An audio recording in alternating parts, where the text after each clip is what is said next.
djeshme ka ndodhur një konflikt mes disa adoleshentësh ku fatkeqësisht ka mbetur i plagosur një 15 vjeçar që ishte pranë gjimnazit Dom Nikol Kaçori, ku është plagosur nga një 14 vjeçar i cili ishte i një shkolle 9 vjeçare të qytetit të Durrësit. Faktikisht nga ajo çfarë kemi mësuar nga grupi hetimor është bërë me dije se gjithë situata ka filluar fillimisht në rrjetet sociale dhe pastaj ata kishin lënë një pikë sqarimi për të sqaruar pasi përfundimit të mësimit dhe kanë qenë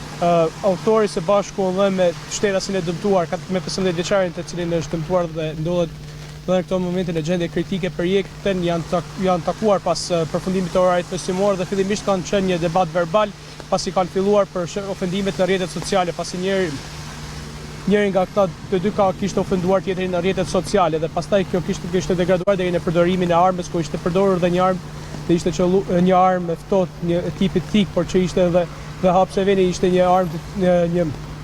më saktësisht një hapseveni që kishte dhe pjesën e thikës prapa dhe pastaj ka përfunduar në përdorimin e thikës dhe është goditur 2 herë. Fatmirësisht ai ka arritur të shkojë në spital në Korra